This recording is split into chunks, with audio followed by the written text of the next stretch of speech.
नमस्कार, हिमाचल अभी अभी .com का रेडियो बुलेटिन सुन रहे हैं आप। मैं हूं आपके साथ नेहा गुप्ता। जैसा कि आप सभी जानते हैं कि आज जन्माष्टमी का पर्व है। जन्माष्टमी यानी श्री कृष्ण भगवान का जन्मदिन। गोकुल और मथुरा समेत देश भर में आज यह त्योहार बेहद धूमधाम से मनाया जा रहा है। इसी उपलक्ष्य पर मैं कुछ पंक्तियां आप सभी के समक्ष रखने जा रही हूं। माखन चुराकर जिसने खाया, बंसी बजाकर जिसने नचाया, खुशियां मनाओ उसके जन्मदिन की, जिसने विश्व को प्रेम का रास्ता दिखाया। आप सभी को जन्माष्टमी की ढेरों शुभकामनाएं। तो चलिए शुरू करते हैं आज का रेडियो बुलेटिन। इस बुलेटिन में हम बात करेंगे देश प्रदेश की अहम घटनाओं के बारे में, लेकिन सबसे पहले नजर डालेंगे सुर्खियों पर। हिमाचल में दर्दनाक हादसा, नाइट ड्यूटी कर रहे युवकों की कार खड़ामुख डैम में जा समाई। मणिमहेश यात्रा पर खराब मौसम का असर, प्रशासन ने श्रद्धालुओं को गौरीकुंड किया शिफ्ट। केंद्रीय विश्वविद्यालय पीएचडी के 25 विषयों के लिए करवाएगा प्रवेश पात्रता परीक्षा, 13 सितंबर तक करें आवेदन। हिमाचल ने केंद्र को लिखा पत्र, एसडीआरएफ इसी माह जारी करने की उठाई मांग। टोक्यो पैरा ओलंपिक में अवनी ने शूटिंग में जीता गोल्ड, योगेश देवेंद्र को सिल्वर, गुज्जर ने जीता कांस्य। उत्तराखंड में बादल फटने से तबाही, कई मकान ध्वस्त, 9 लोग हुए लापता। याद रखें कि कोरोना का खतरा अभी टला नहीं है। हमारा आप सभी से आग्रह है कि एहतियात बरतें और सुरक्षा के 3 उपायों का पालन करें। मास्क पहनें, सोशल डिस्टेंसिंग का पालन करें और अपने हाथ समय समय पर साबुन और पानी से धोते रहें।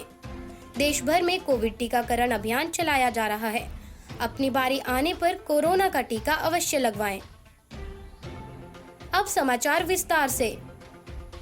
आपके स्वास्थ्य का प्रहरी, श्री बालाजी हॉस्पिटल, कांगड़ा, हिमाचल। हिमाचल प्रदेश के चंबा जिले में जन्माष्टमी के दिन दर्दनाक हादसा सामने आया है। जिला के तहत भरमौर में सोमवार सुबह एक कार खड़ामुख डैम में समा गई। कार में 2 युवक सवार थे जो अभी तक लापता बताए जा रहे हैं। दोनों युवक खणी पंचायत के लाहल गांव के रहने वाले थे और गरोला में निर्माणाधीन जल विद्युत परियोजना में काम करते थे। बता दें कि वे नाइट ड्यूटी कर सुबह के समय घर लौट रहे थे। इस दौरान खड़ामुख के पास पुल पार करने के बाद उनकी कार अनियंत्रित हो गई और सीधे एनएचपीसी चमेरा 3 डैम में समा गई। वहां से गुजर रहे लोगों ने जब कार को डैम में गिरते देखा तो दूसरे लोगों को सूचित किया। हादसे की सूचना मिलने के बाद पुलिस टीम मौके पर पहुंच गई है और खड़ामुख डैम में रेस्क्यू अभियान शुरू कर दिया है। कोरोना काल में धार्मिक परंपराओं को निभाने के लिए आयोजित हो रही उत्तर भारत की प्रसिद्ध मणिमहेश यात्रा के लिए मौसम शुरू होने से पहले ही खलनायक बन गया है। रविवार को डल झील पर शाम के वक्त बर्फबारी का दौर आरंभ हो गया, जिसके चलते प्रशासन ने डल झील पर छड़ियों के साथ मौजूद यात्रियों को गौरीकुंड में शिफ्ट करना आरंभ कर दिया।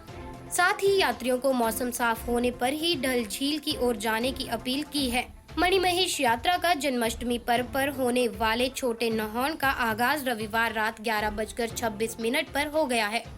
इस दौरान डल में डुबकी लगाने के लिए भद्रवाह से छड़ियों के साथ यात्री रविवार को डल झील पहुंचे हैं। प्रशासन के समक्ष पहुंची सूचना के तहत डल पर 80 के करीब यात्री थे, लिहाजा शाम को बर्फबारी आरंभ होने की सूचना भरमौर पहुंची तो प्रशासन ने तुरंत हरकत में आते हुए इन सभी को गौरीकुंड शिफ्ट करने की कवायद आरंभ कर दी। बता दें कि मणिमहेश यात्रा आधिकारिक तौर पर 30 अगस्त यानी आज से 13 सितंबर तक चलेगी। हिमाचल प्रदेश केंद्रीय विश्वविद्यालय की ओर से पीएचडी अध्ययन कार्यक्रमों में प्रवेश के लिए पात्रता निर्धारित करने के उद्देश्य से शोध पात्रता परीक्षा का आयोजन किया जा रहा है। शोध पात्रता परीक्षा 25 विषयों पर ली जाएगी। शोध पात्रता परीक्षा केवल हिमाचल प्रदेश केंद्रीय विश्वविद्यालय जिला कांगड़ा स्थित धर्मशाला में आयोजित की जाएगी। परीक्षा के लिए आवेदन करने की अंतिम तिथि 13 सितंबर है। बता दें कि इस परीक्षा के लिए केवल ऑनलाइन आवेदन ही किए जाएंगे और एडमिट कार्ड 22 सितंबर से डाउनलोड किए जा सकते हैं। शेष समाचार ब्रेक के बाद। आपके स्वास्थ्य का प्रहरी श्री बालाजी हॉस्पिटल कांगड़ा हिमाचल।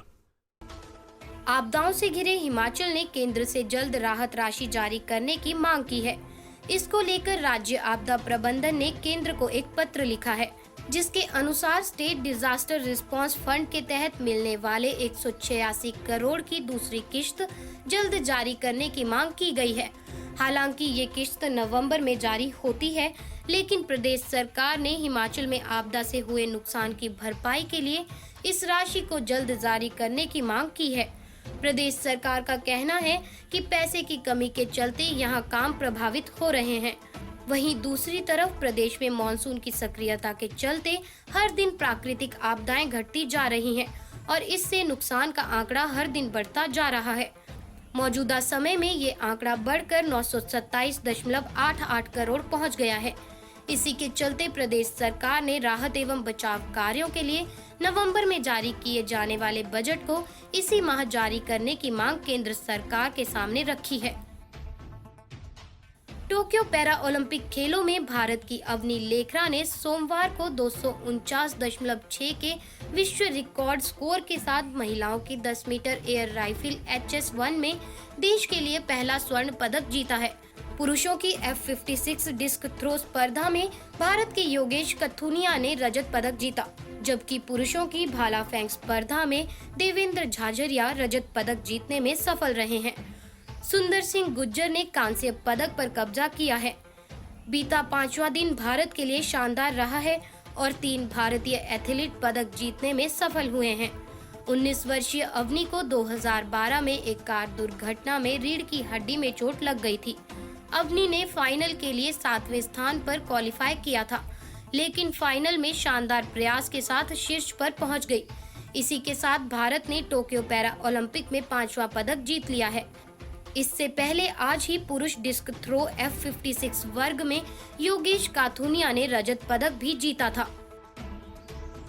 उत्तराखंड के सीमांत जिले पिथौरागढ़ की धारचूला तहसील और नेपाल के गांव में एक साथ बादल फटने से रविवार रात भारी तबाही मची है। धारचूला तहसील से 12 किलोमीटर दूर कैलाश मानसरोवर यात्रा मार्ग से लगे जुम्मा गांव का संपर्क शेष जगत से कट गया है। सर्वाधिक तबाही इसी गांव में मची है। गांव के 9 लोग लापता बताए जा रहे हैं, जबकि कई मकान क्षतिग्रस्त हो गए हैं। रात में ही गांव से भागकर ग्रामीणों ने सुरक्षित जगह पर पनाह ली है। NDRF, SDRF, पुलिस और राजस्व दल की टीमें मौके पर रवाना हो चुकी हैं। हाईवे सहित सभी पैदल मार्ग बंद होने से गांव तक पहुंचना मुश्किल हो गया है।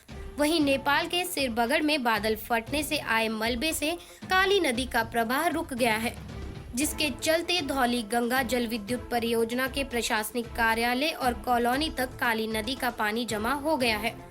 कॉलोनी में रहने वाले अधिकारियों और कर्मचारियों ने दहशत के साए में 3 मंजिला भवन की छत पर रात गुजारी है। रात को SDM और पुलिस ने नदी किनारे स्थित मकानों में रहने वाले लोगों को सजग किया है। जुम्मा के खातपोली में 2 महिलाएं और जामुनी तोक में 6 से 7 लोग तक लापता बताए जा रहे हैं। इस बुलेटिन में बस इतना ही। आप हमारा अगला रेडियो बुलेटिन सुन सकते हैं शाम 7:30 बजे। नमस्कार।